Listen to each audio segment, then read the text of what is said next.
Hello everybody, Pineapple here. So today I wanted to take a look at a archetype that is near and dear to my heart, as well as nostalgic personally for me, and that is the agents. So when I was a tiny child who had no money, I did what children do, and that was ask their parents for things. And one of the things I asked them for was the agent structure deck from way back in the day. And as my parents didn't have an understanding of basic deck building, I only got one, which is to say I got my ass handed to me by my neighbor who played Cyber Dragon pretty much every day. But as an adult who possesses both money and some level of deck building philosophy, as well as new support cards, I can now present you with a deck list that won't make me want to cry. So, here we are, and you may notice that I'm not actually playing a ton of different agent names. And that's because most of them suck. The ones that do are playable, I should say, are competent enough. Earth is a Stratos on normal summon. She searches other copies of the agents. We have Venus, who can pay 500 life points and special summon a Mystic Shine Ball from your hand or deck. We have Uranus, who's a free summon if you are in possession of Sanctuary in the Sky, who can also bin an agent in order to change its level to theirs. As well as Neptune, who's fantastic. You can discard him, special summon an agent monster from your hand or graveyard, accept itself, and if the Sanctuary is in the sky, you can special summon Hyperion instead. Also, neither player can tribute a monster special summon with this effect, so, you're safe from Kaijus, which is fabulous, as always. And if it's banished, you can add the Sanctuary in the sky from your deck to your hand. So, since we are playing fairies, of course, we are on Diviner and Herald. It's Diviner. It's fabulous in fairy decks. It's Herald. It's Herald.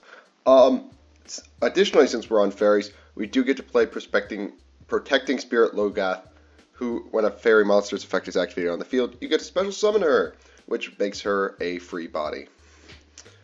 We're also on one of each of the Hyperions, the classic, which summons himself from hand by banishing an agent from your hand, field, or grave, and Hyperion, who can special summon himself from either the hand or the grave by banishing an agent as well. He doesn't have the pop effect, but he's still just as good because he's a level 8 that you can summon to make a level 10 synchro very easily.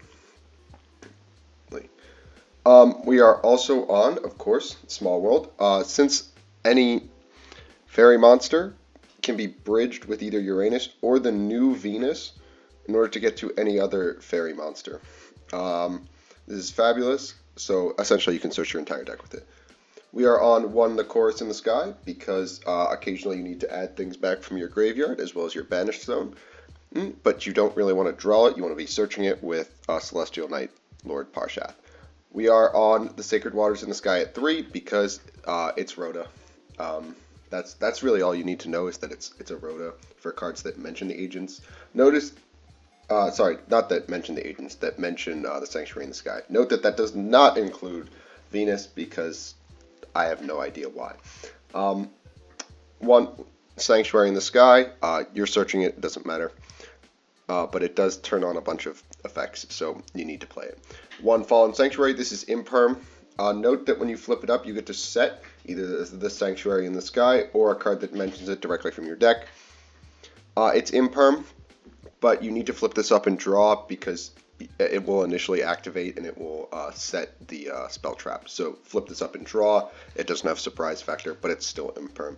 One Divine Punishment, you can search it off Celestial Knight Lord Parshath. It's an Omni. I don't know what you want me to say.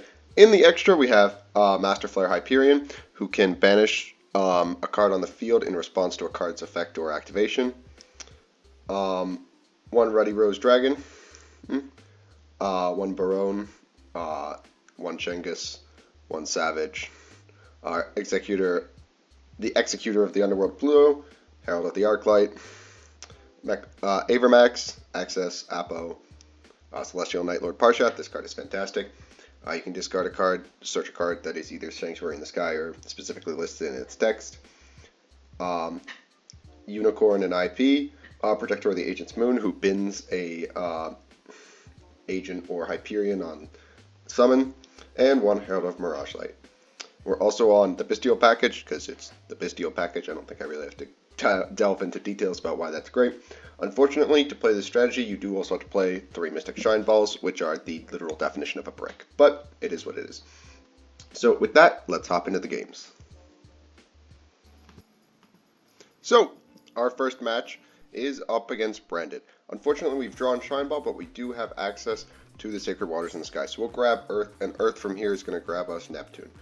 With Neptune, we'll special out Venus, but first we'll summon Logarth. We'll Neptune, and then we'll summon our 2 Shine Balls, and from here we'll grab Moon after we grab our Shine Balls. Moon's going to bin Hyperion, and we'll grab the 3rd Shine Ball, and from this point we'll make a 3-bat Apo. We'll grab Sanctuary in the Sky after banishing Neptune to summon the Hyperion. We'll activate Sanctuary. We'll make Master Flare. We'll bin the copy of Evil Venus in order to bring back our 3 copies of the Shine Balls for more Link material. Note that these get shuffled back into the deck. So we'll grab Celestial Night Lord Harshath. We'll grab Divine Punishment and set it and pass. From here, our opponent is unfortunately going to top deck Duster, and we're going to have to negate it. So they'll go in for their branded things, and we'll begin negating things with Apo. We'll start with Tragedy so they don't get access to Adlib, and they'll grab Branded Fusion with Aluber. They'll make Albion. We'll negate with Apo because we don't want them to get to Mirror Jade, and from this point they'll walk over a few of our cards. From here they'll go Nadir's Servant because this is Dogmatica branded. They'll pop our Field Spell, which is unfortunate, before going for Ecclesia to grab Punishment. They'll set Punishment and pass it back to us before setting a back row and a guy. They'll Punishment our Master Flare and we'll banish their Ecclesia before we normal summon Earth. Pardon me. We'll sink for a 10 here and grab Barone before making access code to try to clean up the board. Unfortunately for me, I forgot that Branded Opening protects fusions, so we have to wait a turn. From here, we'll just go to combat, walk over a few things, saving Barone in order to negate Branded Fusion next turn. So they'll grab Branded Fusion, and they'll attempt to play, but we're not going to let them because, well, it's their one play. They'll Albion to dump another Branded Opening. They'll normal Aluber. They'll grab their Field Spell. And from here, they'll attempt to play, but they can't get over access code, and they can't get around the Baron negate. So from here, we'll just negate opening because we're just going to kill them this turn. And we'll pop their Albion. They'll negate. I'm not sure why they didn't Valor sooner, but we'll bring back Master Flare, and that will be the end of the game. So our next match is up against, of course, the best deck of the format, Tearlament. Fortunately for us, we're going first. So we'll begin with Earth. Earth will grab us Venus, and we'll use the Sacred Waters in the Sky in order to grab ourselves a copy of Neptune. We'll pitch our Neptune in order to summon out the Venus, and from here we'll start to grab ourselves some copies of our Mystic Shine Balls. We'll use the Shine Balls in order to go into Moon, and Moon will bin the copy of the new Hyperion. We'll banish Neptune in order to summon Hyperion, and we'll trigger Neptune to search Sanctuary. From here, of course, we'll use Venus to grab the 3rd Shine Ball before making Celestial Night Lord Harshath. We'll activate Sanctuary, go into Master Flare, and then use Celestial to grab Divine Punishment. We'll use Master Flare in order to bin Evil Venus, and then we'll bring back our 3 Shine Balls, who will get shuffled into the deck. From here, we'll link off for an Apo. We'll make IP, we'll grab back our Shine Balls, and then we'll make a copy of Mirage Light. We'll then make an Avermax, set Punishment, and pass back to our opponent. They'll begin with Tearlament Scream, and they'll attempt to Magnum. We'll negate with Apo because I really don't want them to start generating advantage as well as a big beat stick. They'll know Merly, trigger Scream, and mill 6. And they'll hit a name and 2 mills. So we'll both bin 10. They'll trigger all their names. They'll go for Kitkalos. We'll banish their Kitkalos.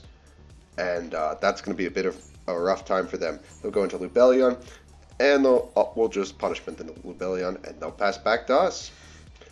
They'll Medora to put back some of their monsters.